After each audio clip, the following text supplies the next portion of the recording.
एक सभी को क्या हाल है? सभी का बढ़िया।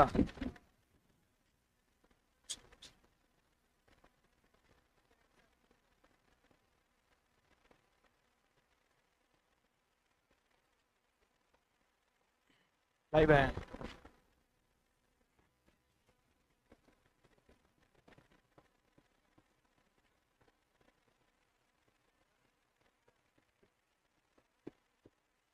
चलिए आगे बढ़ा जाए।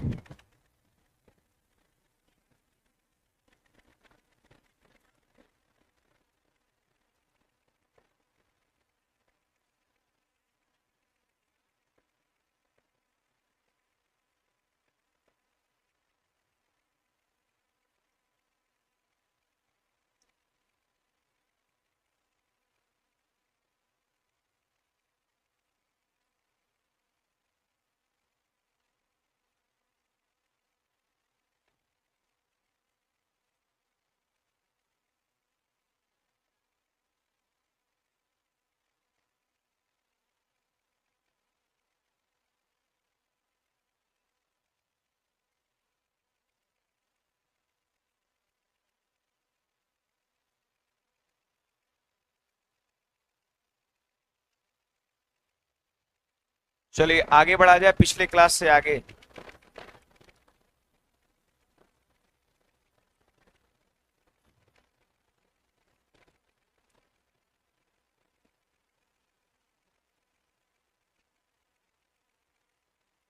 4 नंबर से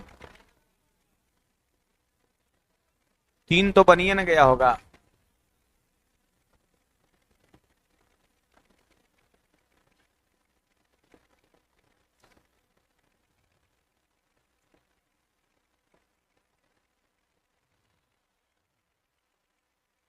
देखिए ऑनलाइन वाले विद्यार्थी भी ध्यान देंगे इधर। कहता है दो समरूप त्रिभुज के क्षेत्रफल क्रमशः 36 वर्ग सेंटीमीटर और 81 वर्ग सेंटीमीटर है, तो दोनों के भुजाओं का अनुपात क्या होगा? है ना। देखिए बहुत सिंपल बात है। क्षेत्रफल दिया है 36 और 81। आप देख सकते हैं 36 और 81 जो है ना, ये एरिया का रेशियो है। तो सवाल कहता है कि भुजा का रेशियो बताओ कितना है, साइड का रेशियो क्या होगा।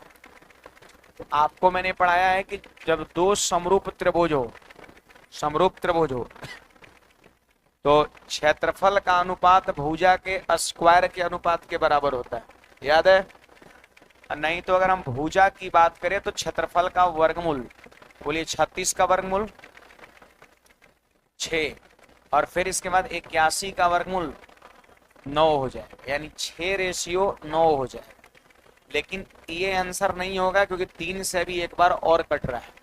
तो 3 से कट रहा है ये 2 बार में, और 3 से कट रहा है 3 बार में, तो 2:3 जो है इसका आंसर हो जाएगा। ऑप्शन नंबर डी हो जाएगा। 2:3 इसका आंसर हो जाएगा। बड़े आगे बनना चाहिए था ना, ये एकदम सिंपल सा सवाल है। एरिया दिया है और भुजा आपसे पूछता है तो स्क्वायर रूट कर दीजिए सिंपली। चलिए अगले सवाल की ओर बढ़ेंगे। ये रहा हमारा क्वेश्चन नंबर 4।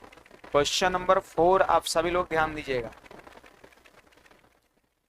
कहता है कि दो समरूप त्रिभुज का परिमाप 30 सेंटीमीटर और 20 सेंटीमीटर है। दोनों समरूप त्रिभुज का परिमाप दे रखा है। फिर पहले त्रिभुज की एक भुजा 9 सेंटीमीटर, तो दूसरे त्रिभुज की तदनुरूपी भुजा मतलब संगत भुजा, है ना। तो देखिए मैंने आपको बताया था कि परिमाप का अनुपात और भुजा का अनुपात आपस में क्या होता है? बराबर होता है। क्षेत्रफल इन सभी का स्क्वायर होता है। तो बोलो परिमाप पहले वाले त्रिभुज का कितना? 30, और दूसरे वाले त्रिभुज का 20। तो परिमाप का अनुपात और भुजा का अनुपात बराबर होता है। बोलिए पहले त्रिभुज की भुजा कितना? 9, और दूसरे त्रिभुज की भुजा आपसे क्या करता है? पूछता है। इसी का संगत भुजा आपसे पूछता है। तो सॉल्व कर दीजिए, आंसर हो गया। 0 0 खत्म, 3 से ऊपर ऊपर 3 बार में, और क्रॉस मल्टीप्लीकेशन करेंगे तो जो भी आपका अननोन साइड है जो निकालना है वो कितना हो गया? 6 सेमी हो जाएगा, है ना। ऑप्शन नंबर आपका बी हो जाएगा। कौन सा बात है यहाँ पर, क्या लगा कि परिमाप का अनुपात और भुजा का अनुपात समानुपाती होता है। सभी याद रखना है, परिमाप, भुजा, अंत त्रिज्या, परित्रिज्या, कोण समद्विभाजक, अंत बाह्य कोण समद्विभाजक, शीर्ष लंब, ऊंचाई, माध्यिका, इन सब का अनुपात आपस में बराबर होता है और क्षेत्रफल का अनुपात जो है ना इन सबके स्क्वायर के अनुपात के बराबर होता है।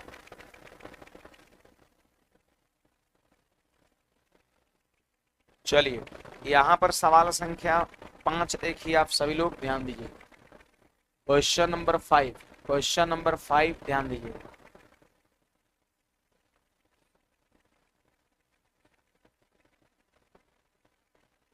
कहता है दिए गए चित्र में BAC बराबर BCD है। आप देख लो BAC बराबर BCD है। BAC कहां पर है, ये वाला कोण, ये वाला कोण BAC है, ये वाला कोण। और फिर कह रहा है BCD, BCD मतलब कौन सा, ये वाला। ये दोनों क्या है आपस में बराबर, ये दोनों आपस में बराबर है, ये दोनों आपस में बराबर, ये दोनों आपस में बराबर है। इसके बाद क्या कहता है कि AB का मतलब 32 है। देखो AB जो पूरा है ना, पूरा जो AB है वो आपका 32, पूरा जो है वो आपका 32 सेंटीमीटर। फिर इसके बाद क्या कहता है सुनिएगा, BD जो है वो 18 है। BD जो है ना, ये BD जो है यहाँ से यहाँ तक ये 18 है, 18 है। तब कहता है इसके बाद कि त्रिभुज BCD, BCD कौन सा, ये वाला ना, और त्रिभुज ABC मतलब बड़ा वाला, कि परिमाप का अनुपात कितना होगा। तो परिमाप का अनुपात उतना ही होगा जितना भुजा का अनुपात होगा। तो सबसे पहले पता है क्या करेंगे यहाँ पर, हम त्रिभुज BCD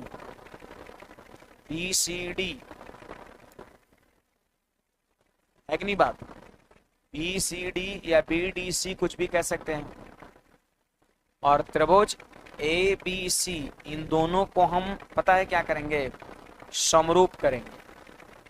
इन दोनों त्रिभुज को हम समरूप करेंगे। और कैसे समरूप करिएगा, तो देखिए बड़े वाले त्रिभुज का ये वाला कोण और छोटे वाले त्रिभुज का ये वाला कोण बराबर है कि नहीं है, बराबर है। आप बताइए ई वाला कोण कॉमन हो जाएगा कौन सा त्रिभुज में, छोटका में भी और बड़का में भी कॉमन हो जाएगा। फिर इसके बाद आप देखो इसके बाद ये वाला कोण, छोटका त्रिभुज का ये वाला कोण, अब बड़का त्रिभुज का तीसरा कोण कौन रह गया, A लिख लिए, B लिख लिए, तो CA न रह गया। देखो इतना बराबर, इतना सवाल में दिया है, एक एंगल बराबर है, सवाल में लिखा है ई वाला एंगल बराबर होगा, हम देख पा रहे हैं कैसे, कॉमन एंगल। यही वाला कोण इस त्रिभुज में भी है और यही वाला कोण इस त्रिभुज में भी है, ये बराबर हो गया कि नहीं हो गया। अब दो गो त्रिभुज का जब दो गो कोण बराबर होता है तो तीसरा कोण भी आपस में बराबर होता है। ये आपने पढ़ा है कि जब किसी दो त्रिभुज का दो कोण बराबर हो तो तीसरा कोण भी आपस में बराबर होता है। तो यहाँ पर आप देखिए तीसरा कोण कौन सा होगा, तो छोटा वाले त्रिभुज में तीसरा कोण ये D वाला, और बड़ा वाला त्रिभुज में तीसरा कोण जो बच गया वही ना तीसरा कोण है, तो बच गया तो C वाला। अब यहाँ पर हम कह सकते हैं समरूप है, कोई कहेगा कैसे, तो एंगल क्राइटेरिया। देखो सवाल में समरूप नहीं दिया है, हमने समरूप यहाँ प्रूफ कर दिया। कैसे प्रूफ किया, एंगल क्राइटेरिया से दोनों त्रिभुज का तीनों कोण बराबर हो गया तो ये समरूप हो गया। एंगल क्राइटेरिया, डबल एंगल से भी काम हो जाएगा, ट्रिपल एंगल भी लिख सकते हैं, कोई दिक्कत नहीं। अब बताइए जिस त्रिभुज को तो समरूप प्रूफ कर दिए, इसके बाद क्या होता है, जब दो त्रिभुज समरूप होता है तो क्या होगा, भुजाओं का अनुपात, परिमाप का अनुपात सब आपस में बराबर होगा। तो कहता है कि BCD का परिमाप है ना, तो यहाँ पर देखिए parameter PR, parameter of triangle BDC, ठीक है, BCD लिखिए, BDC लिखिए, उससे कोई दिक्कत नहीं। फिर इसके बाद देखिए parameter of triangle ABC, CR। इन दोनों त्रिभुज के परिमाप का रेशियो लिखना है। तो परिमाप का रेशियो और भुजा का रेशियो क्या होता है? बराबर होता है। तो चलिए, छोटका त्रिभुज को ऊपर लिखना है, बड़का त्रिभुज की भुजा को नीचे लिखना है। वो भी संगत भुजा लिखते हैं, संगत भुजा। चलिए अब सारे विद्यार्थी बताइए, सब लोग बताइए, यहाँ पर छोटे वाले त्रिभुज की ये है ना कौन, इसके सामने भुजा कौन है? ईडी है, बीडी है, बीडी है, मतलब 18 हो गया। और संगत भुजा कैसे लिखते हैं? संगत भुजा का मतलब मैंने लिखाया था आपको कि संगत कोण के बराबर भुजा, समान कोण के सामने की भुजा को संगत भुजा कहते हैं। बराबर कोण के सामने की भुजा को संगत भुजा कहते हैं। तो कोण कौन कौन बराबर है? ये वाला और ये वाला। तो इसके सामने की भुजा 18 और इसके सामने की भुजा बड़ा वाला त्रिभुज में BC हो जाएगा, BC हो जाएगा। अब आइए, अब आइए यहाँ पर आइए, छोटका त्रिभुज में ये वाला कोण के सामने की भुजा BC, BC, और फिर इसके बराबर ये वाला कोण, तो इसके सामने की भुजा कौन? 32, 32। ठीक है। फिर तीसरा वाला कौन से, खैर कोई खास मतलब नहीं है ना, इतना सभी हमारा काम हो गया। तीसरा वाला भुजा भी लिख सकते हैं। तीसरा वाला भुजा कौन कौन होगा? देखो, इसके सामने का कौन? CD, इसके बराबर कहां पर है? ये तो कॉमन था ना, तो इसके बराबर छोटका में DC, IC के बराबर बड़का में AC। इसका कोई यूज नहीं। एक बात बताइए, अगर कोई विद्यार्थी इतने को सॉल्व करेगा, अगर कोई इतने को सॉल्व करेगा, इतने को अगर कोई सिर्फ सॉल्व करे तो क्या हो जाएगा? ये पता है क्या हो? क्रॉस मल्टीप्लिकेशन करिए, BC स्क्वायर बराबर में हो जाएगा 18 गुना 32। 18 का मतलब हो जाएगा 9 गुना 2 और 32 का मतलब हो जाएगा 2 गुना 16। क्या BC का मान लिख सकते हैं? बोलिए, स्क्वायर जाएगा रूट में तो 9 का वर्गमूल 3, 2 गो 2 का वर्गमूल, 1 गो 2 गो 16 का वर्गमूल, मतलब हो कितना गया? 24। हुआ कि नहीं? 24। तो BC का मान हो गया कितना? 24। अब कहता है परिमाप का अनुपात बताओ। तो परिमाप का अनुपात भुजा के अनुपात के बराबर होगा। जो BC का मान आया है उसको या तो यहाँ बैठा दीजिए या तो यहाँ बैठा दीजिए, रेशियो निकल जाएगा। है कि नहीं बात? चलो यहाँ बैठाओ जल्दी से। तो BC का मान बैठा दिया हमने 24, है ना, और नीचे में कितना है? 32। 8 चौके 32, सॉरी 8 तिये 24, 8 तिये 24 और 8 चौके 32, 3:4। ऑप्शन नंबर कौन सा? उल्टा कैसे? BDC ऊपर, ABC नीचे।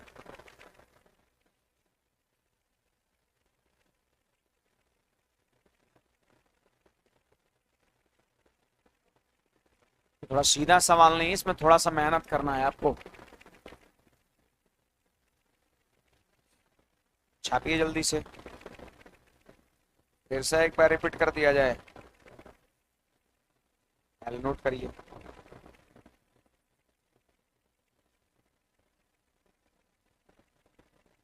समझना है, समझाने में समय लग रहा है, जब चीज को समझे रहेंगे तो लिखने में कोई ऐसा कुछ नहीं है, आसानी से तुरंत बन जाएगा सवाल।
देखिए सवाल कहता है दिए गए चित्र में बी ए सी बराबर बी सी डी है।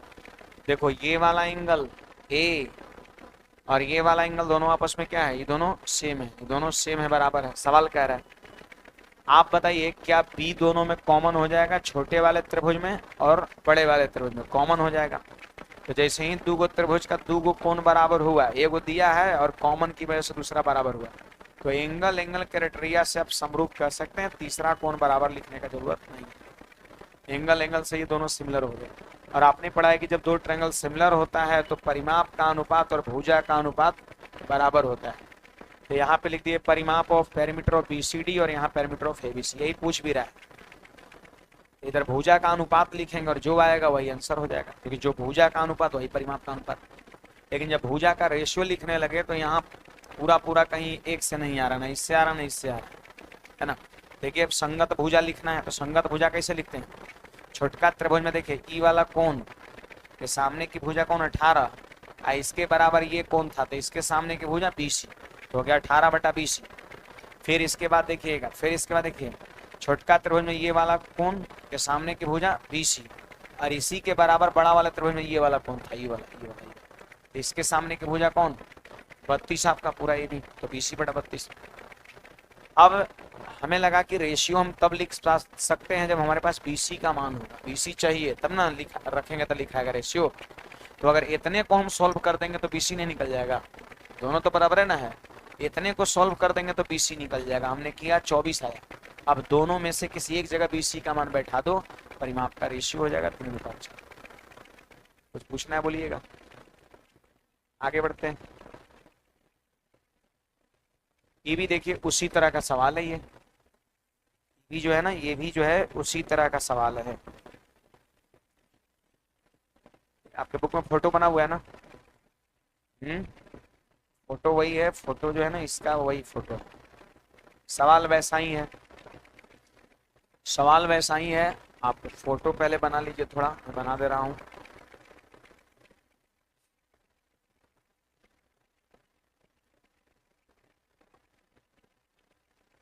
ए बी सी और ये हो गया आपका डी हो गया, यही फोटो है। अब सवाल ऊपर वाले सवाल वाला ही फोटो, दिए गए त्रिभुज एबीसी में, दिए गए त्रिभुज एबीसी में बीएसी बराबर बीसीडी है, बीएसी बराबर बीसीडी है। तो बीएसी मतलब ये वाला कौन ना, बीएसी मतलब ये वाला कौन, अब बीसीडी का मतलब ये वाला, उसी तरह का तो सवाल है जी, बनाइएगा। सवाल सेम है, डाटा थोड़ा अलग है, डाटा थोड़ा अलग है, पैटर्न बिल्कुल सेम है। आगे बढ़ते हैं। ये देखिए यहाँ पर क्या कहता है, कहता है 7 नंबर सवाल, ये चाहिए ईएफ का मान आपसे पूछ रहा है ना। देखिए कहता है त्रिभुज एबीसी और त्रिभुज डीएफ समरूप त्रिभुज, यहाँ पर समरूप कह दिया है, आपको प्रूफ नहीं करना है, चेक नहीं करना है कि समरूप कैसे है, नहीं कह दिया है समरूप है तो है। पढ़िए त्रिभुज एबीसी और डीएफ समरूप त्रिभुज है और साथ साथ यहाँ पर अनुपात भी दे रखा है भुजा का। अब सवाल कहता है कि एबीसी का क्षेत्रफल 16 है और डीएफ का क्षेत्रफल 49 है, ठीक ना। तो हो तो गया जी, देखिए तो यहाँ पे लिखेंगे एरिया ऑफ ट्रायंगल एबीसी और यहाँ पे लिखेंगे ऐसे एरिया ऑफ ट्रायंगल डीईएफ। ये किसका अनुपात है, क्षेत्रफल का अनुपात। आई क्या है, यह है भुजा का अनुपात है कि नहीं बात। तो आप बताइए सवाल में बीसी दिया है और ईएफ पूछ रहा है, देखो ई वाला बीसी दिया है और ईएफ पूछ रहा है, बीसी दिया है और ईएफ पूछ रहा है कि नहीं बात। तो पता है यहाँ पर क्या होगा, बीसी बटा ईएफ का होल स्क्वायर। क्षेत्रफल का जो अनुपात होगा वो भुजाओं के स्क्वायर के अनुपात के बराबर होता है, पता है ना। या फिर यहाँ पर स्क्वायर नहीं करिएगा तो फिर यहाँ पर स्क्वायर रूट कर दीजिए, बात बराबर है। बस इतने से हमारा काम हो जाएगा और कुछ लिखने का जरूरत नहीं। बोलिए एबीसी का एरिया कितना दिया है 16, डीएफ का एरिया कितना दिया है 49, इधर हो जाएगा डीसी का मान कितना 2√2, 2√2 है ना, और यहाँ पे आपका हो जाएगा ईएफ का स्क्वायर हो जाएगा, है ना, ईएफ का स्क्वायर हो जाएगा। अब बोलिए यहाँ पर हो जाएगा 16 बटा में 49, 2√2 का स्क्वायर करेंगे 8 और हो जाएगा फिर ईएफ का स्क्वायर हो जाएगा। तो 8 से कट जाएगा ये दो बार में कटेगा ना जी। अब क्रॉस कर देंगे मल्टीप्लीकेशन, तो क्रॉस मल्टीप्लीकेशन जब हम करेंगे तो हो जाएगा ईएफ स्क्वायर और ये उधर जाएगा, 2 नीचे उतर जाएगा तो कितना हो जाएगा 49 बटा में 2 हो जाएगा, 49 बटा 2 हो जाएगा। एक नहीं बात। अब ऑप्शन थोड़ा इसका देखिए, ऑप्शन सब सही है ना, ऑप्शन सही है, चलो ठीक है। तो इसको जब हम इधर भेजेंगे, इसको जब हम इधर भेजेंगे तो पता है कितना हो जाएगा, देखो ईएफ का मान हो जाएगा 7 बटा में √2 हो जाएगा। थोड़ा कर दीजिए इसको रेशनलाइज, बटा √2 वाला कोई ऑप्शन है नहीं है, इसको थोड़ा रेशनलाइज कर दीजिए तो √2 से ऊपर गुना √2 से नीचे, √2 से ऊपर गुणा और √2 से नीचे गुणा। आप बताइए ऊपर में हो जाएगा 7√2 नहीं, √2 इंटू √2 2, √2 इंटू √2 2, 2 से अगर 7 में डिवाइड करेंगे तो 3.5 हो जाएगा, 3.5 और फिर √2 हो जाएगा।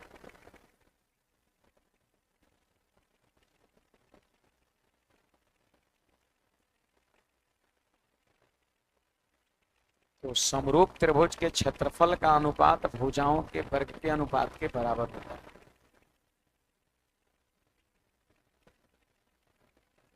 चलिए अगले सवाल की ओर बढ़ेंगे।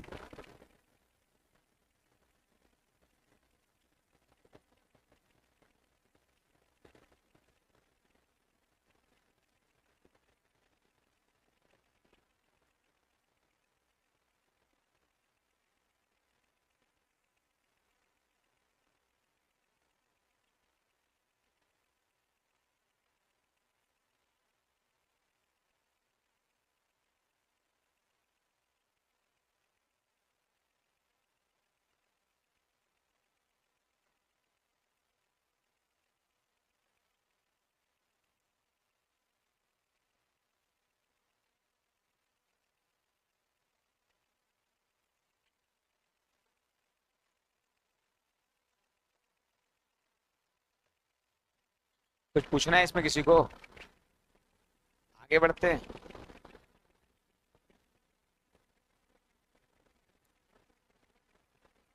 देखिए तो क्वेश्चन नंबर 8 क्या कहता है, सुनिएगा सब लोग।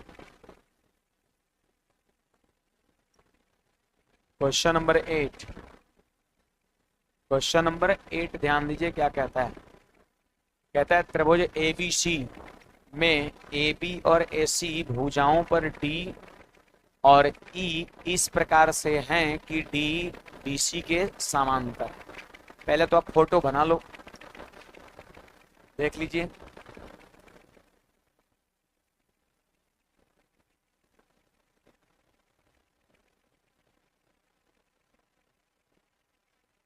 त्रिभुज A है, B है और C है ना। त्रिभुज ABC में AB और AC भुजाओं पर D और E इस प्रकार से है। देखिए AB पर एक बिंदु कौन है, D है। AB पर कौन सा बिंदु है, D है, D है।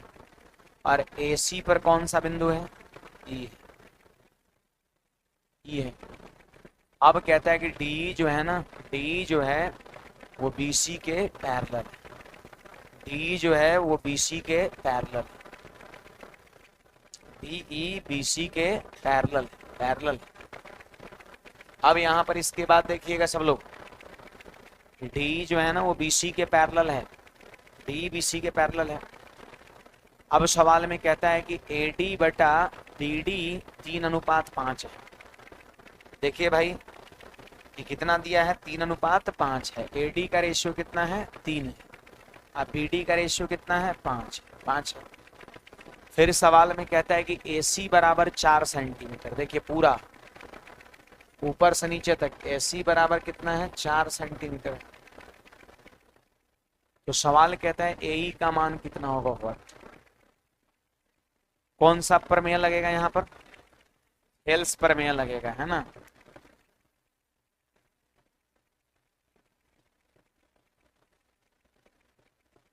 हेल्स थ्योरम से।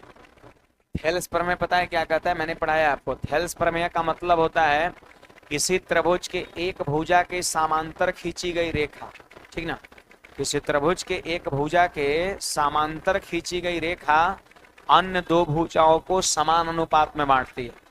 आप देख सकते हैं BC के पैरेलल खींचा गया है DE, तो DE क्या करेगा, DE क्या करेगा जो पैरेलल खींचा गया है, AB को और AC को समान अनुपात में बांट देगा। मतलब जितना अनुपात इधर होगा भुजा का उतना ही अनुपात इधर भी होगा आपका। बोलो यहाँ पर कितना होगा, ये 3 3। अब बटा में 5 नहीं लेंगे, पूरा ले लीजिए यहाँ पर 3/8, याद रखना 3/8 8। तो जैसे इधर लिए हैं वैसे ही उधर भी लेंगे। बोलिए ये क्या हो जाएगा, AE। अब पूरा यहां से यहां तक कितना है, 4 है। AC ठीक है, तो AC कितना है, 4 है। ऐसे ही भी गलत नहीं है, 3/5 और फिर होगा AE/EC होगा। तो कहीं ना कहीं थोड़ा सा लिखने, मतलब जितना सीधा तरीके से यहाँ लिखा गया उतना सीधा तरीके से ना लिखा है। फिर 4 में इसको x मानना पड़ेगा और इसको 4 - x करना पड़ेगा।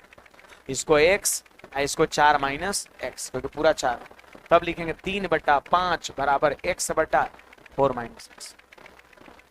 वैसे भी लिखा है, वैसे भी सेम आंसर आएगा। और नहीं तो सीधे मैंने देखा क्या कि इधर बड़ा वाला दिया है, छोटा वाला पूछ रहा है, तो सीधे कि 3 सीखिएगा अब बटा में पूरा 8। तो ठीक उसी प्रकार उधर वैसा ही AE अब बटा में पूरा यहाँ से यहाँ तक कितना, 4।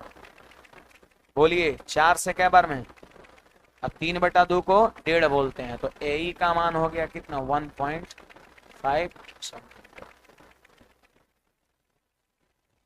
जैसे ही एक भुजा के समांतर कहा ना, जैसे ही एक त्रिभुज की एक भुजा के समांतर खींचा गया, समझ गए। किसी त्रिभुज की एक भुजा के समांतर खींचते हैं वो थेल्स वाला ही कहता है कि वो रेखा अन्य दो भुजाओं को समान अनुपात में बांटती है, वहां थेल्स ही लगेगा। जब भी किसी त्रिभुज की एक भुजा के समांतर रेखा खींचेंगे अन्य दो भुजाओं को समान अनुपात में बांटेंगे।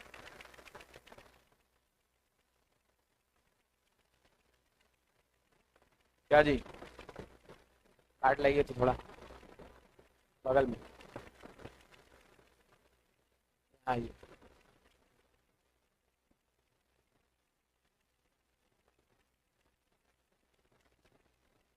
आइए आइए लेकर,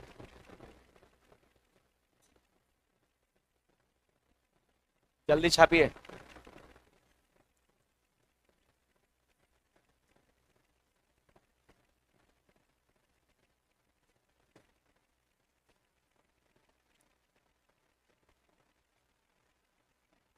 को बैच करते हैं, दो कौन कौन करते हैं, 8 बजे वाले। आपको शाम में तो लगभग बैच में देखे तो वहां बैठे हुए ऑफिस में मिलिएगा।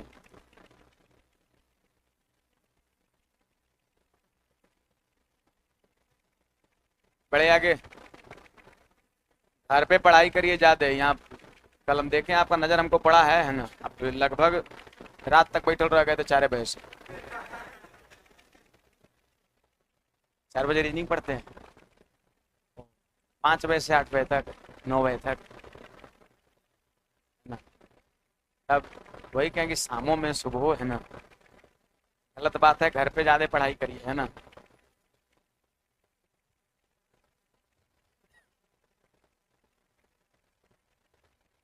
देखिए यहाँ पर अलाउ किए हैं एकदम इनिशियल टाइम, शुरू सुबह वाला, है ना। तो बैठले रह जाएंगे उसमें नहीं। 8 बजे का अलाउ रहेगा। अगर शाम में 4 बजे रीजनिंग करके तो 5 बजे अलाउ कराएंगे। 5 बजे 6 7 8 9 सब उसी में बना रहा है नहीं।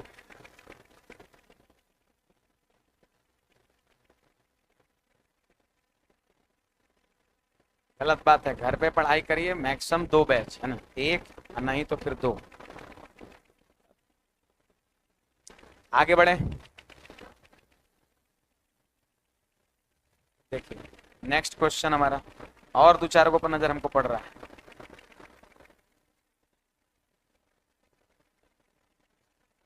जगह लोग बदल लेता है ना, अगला बैच में उधर चल जाता है, उधर चल जाता है लोग, कुछ लोग का ही नेचर है, लेकिन यहाँ से कहाँ बचिएगा।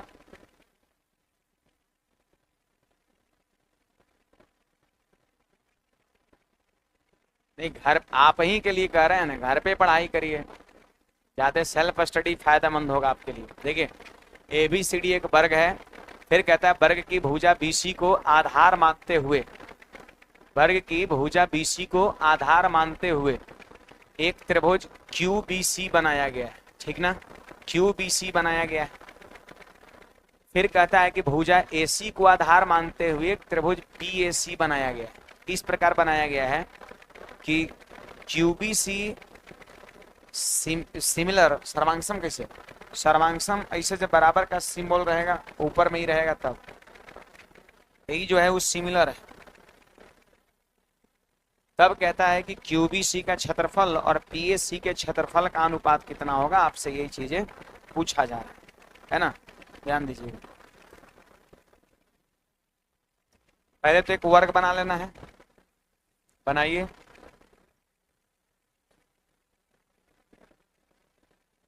वर्ग बना लेना है, देखो A है, B है, C है और ये D है ना, ABCD एक वर्ग है। अब सवाल कहता है कि वर्ग की भुजा BC को आधार मानते हुए एक त्रिभुज QBC बनाया गया और भुजा AC को आधार मानते हुए PAC बनाया गया। आप देखिए Q कहाँ है, P कहाँ है, ये बात बताना है। पता है? नहीं पता, नहीं पता है तो ऐसा ही कुछ मान लीजिए, कहीं पर है Q, इधर मान लेते हैं Q, यहाँ पे इसे Q मान लीजिए, ठीक ना, अब इसे मिला देते हैं। बोलिए, BC को आधार मानते हुए QBC एक त्रिभुज बनाया, QBC, अब पढ़ो यहाँ, है ना, QBC तो Q कहीं पर एगो बिंदु मान लिया, अंदर भी मान सकते हैं बाहर भी मान सकते हैं, उससे कोई दिक्कत नहीं। सवाल में कुछ ऐसा मेंशन नहीं है कि अंदर है कि बाहर है ना। तो QBC एक त्रिभुज बनाया गया। अब कहता है भुजा AC को आधार मान करके PAC एक त्रिभुज बना लीजिए। आप AC को आधार मान लीजिए, AC क्या है, वर्ग का विकर्ण है, विकर्ण है, और PAC जो है ना, PAC जो है और एक त्रिभुज बनाएगा। तो P को यहीं पे ले लेते हैं, इसे कहीं भी बाहर भी ले सकते, अंदर भी कोई दिक्कत नहीं। दूसरा त्रिभुज ये हो गया PAC।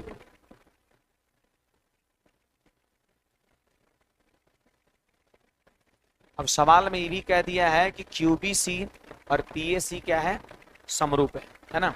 ये त्रिभुज और ये त्रिभुज दोनों क्या है, सिमिलर है, दोनों सिमिलर है ना। देखिए भाई, त्रिभुज QBC similar triangle, triangle PAC,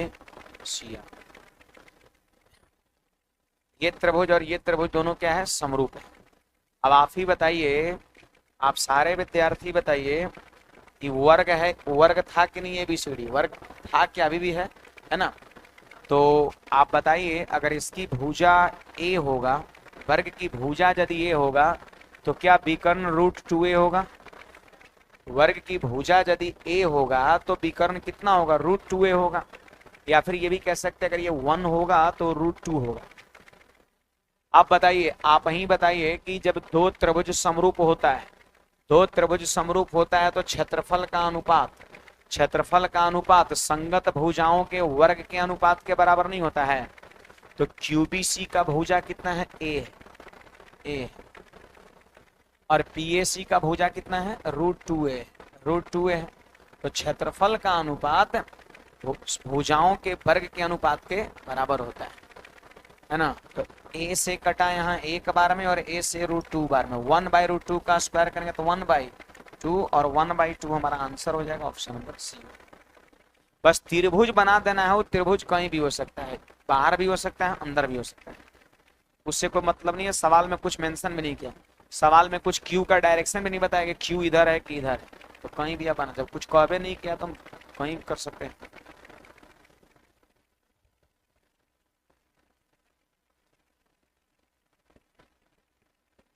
बोलो भाई, मोहित, गोपाल, रिशु।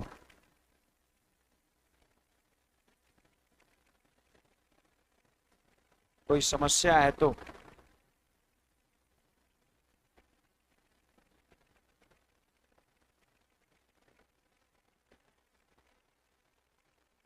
कम बुझाया क्या? पूरा बुझा गया, हाँ। वर्ग जो है ना, वर्ग का भुजा और विकर्ण आपको हेल्प कर दिया भुजा लिखने में।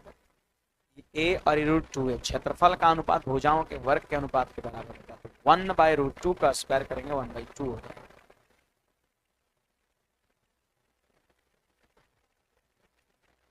लीजिए जी, ले जरूर।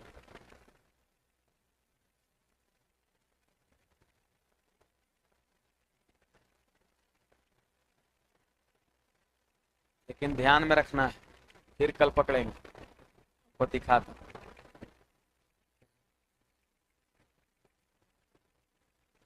आगे बढ़े, घर पे पढ़ाई ज्यादा करना है।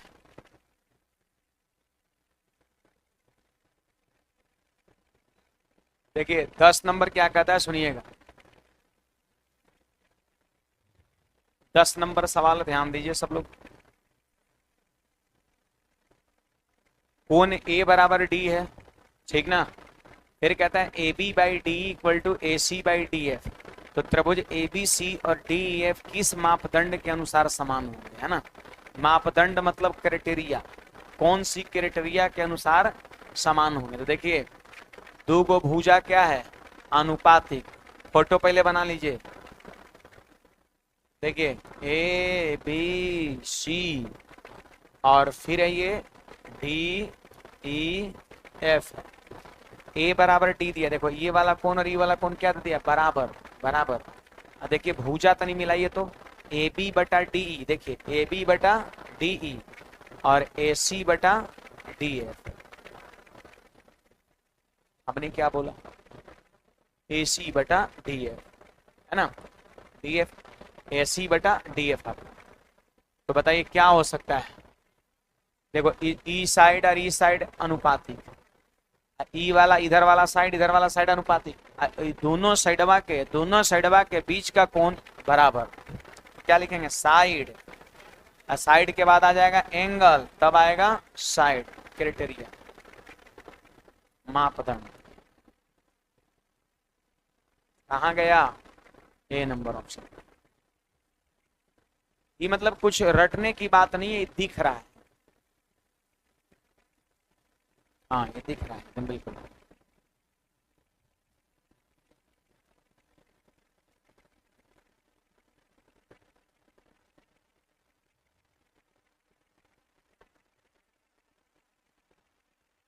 बड़े आगे चलो। आपको याद होगा मैंने आपको पढ़ाया था कोसाइन और साइन फॉर्मूला, ठीक है। और मैंने ये भी कहा था कि यूज कब करते हैं। तो जैसे देखिए एक कोण रहेगा दिया हुआ या निकालना रहेगा तो कोसाइन फॉर्मूला, और सवाल में एक से ज्यादा कोण की चर्चा रहेगा तो साइन फॉर्मूला। सीधी सी बात है, मैंने लिखाया भी था आपको यूज कब करते हैं। जब सवाल में एक कोण की चर्चा रहेगा तो कोसाइन फॉर्मूला, और एक से अधिक कोण की चर्चा रहेगा तो साइन फॉर्मूला। ये हमारा जो टाइप है ना वो साइन और कोसाइन रूल पर है ना। ये जो आपका टाइप है ये है साइन और कोसाइन रूल बेस्ट। साइन और कोसाइन रूल बेस्ट है ये। चलो आ जाओ इस सवाल पे। यहाँ पर पहला नंबर हमारा सवाल यही है, पहला नंबर सवाल हमारा यही है कि त्रिभुज एबीसी में ए बी की वैल्यू कितना है भाई, 4 है, बी सी का मान 8 है और ए सी का मान 5 है। तो सवाल करे कॉस बीटा बताओ। देखो ये वाला कौन है, कॉस बीटा। इस पूरे सवाल में एक ही कोण का चर्चा है ना, जो निकालना है बस उसी की चर्चा है, दिया हुआ तो कोई कोण है नहीं। तो जब ये कहीं कोण की चर्चा है तो कौन सा रूल लगेगा? कोसाइन फॉर्मूला लगेगा, कोसाइन लगेगा, याद है ना? अगल स्क्वायर प्लस बगल स्क्वायर माइनस सामने स्क्वायर बटा 2 गुना अगल गुना बगल, बस हो गया। देखो कॉस बीटा, कॉस बीटा का मान पूछता है तो एंगल आपने लिया बीटा, बीटा तो अगल बगल की भुजा कौन हो जाएगा? 4 और 8 है, सामने की भुजा 5, तो सट से लिख देंगे कि 4 का स्क्वायर प्लस 8 का स्क्वायर माइनस 5 का स्क्वायर बटा 2 गुना 4 गुना 8। आंसर हो गया जी। बोलिए 16, 64, 80 में से 25 घटेगा, नहीं बोलिएगा 55 और 8 चौके 32 गुना 64, मत बोलिए। बड़े आगे। तो इसमें क्या था ना कि त्रिभुज का 3 गो भुजा देख के और 1 गो कोण पूछ लिया। ये भी ध्यान रखना है, किसी त्रिभुज का भुजा देख के और सीधे पूछे कई डिग्री कोण है, कोसाइन रूल से निकलता है। कॉस बीटा का मान पूछ रहा है, 55 बटा हो गया, दिख ही रहा होगा समथिंग समथिंग, है ना? कुछ कुछ नहीं है, 64 एग्जैक्ट। आगे बढ़ते हैं। देखो इस सवाल में भी कई वो कोण की चर्चा है, सिर्फ एक ही कोण की चर्चा है। इस सवाल में भी सिर्फ एक ही कोण की चर्चा है, तो यहाँ भी हम लगा देंगे वही जो लगना चाहिए, कोसाइन फॉर्मूला, है ना? आइए आइए आइए आइए, देखिए यहाँ पर कौन सा त्रिभुज है जी? ABC है, त्रिभुज ABC है, त्रिभुज ABC है। AB का मान बोलो कितना है? 5 है। BC का मान कितना? 8 है। और AC का मान आपसे क्या कर रहा है? पूछ रहा है। तो AC का मान पूछ रहा है तो उसको x कह दीजिए ना, क्या दिक्कत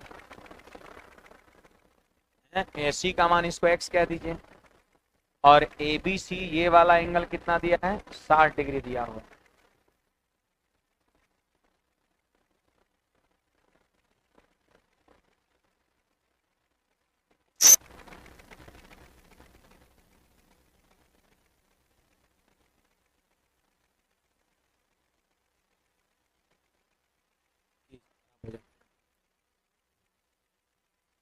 बड़े आ गए।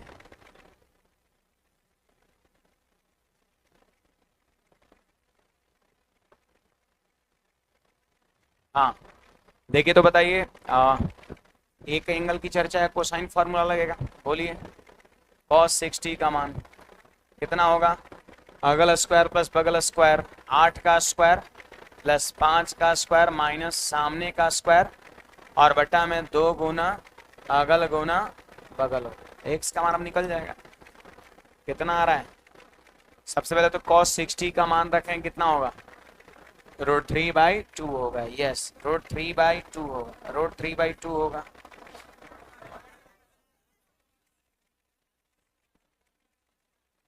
यही पढ़िएगा, आप ही लोग ना बोले 1√3/2, तो देख रहे थे कितने लोग को याद है ना। 1/2, 64 और 25 कितना?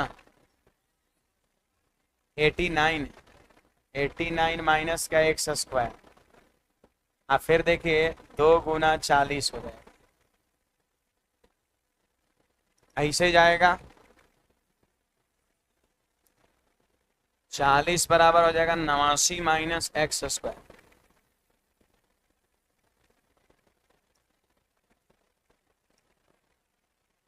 सात हो जाएगा। टाइम हो गया है ना? x की वैल्यू 7 हो जाएगा।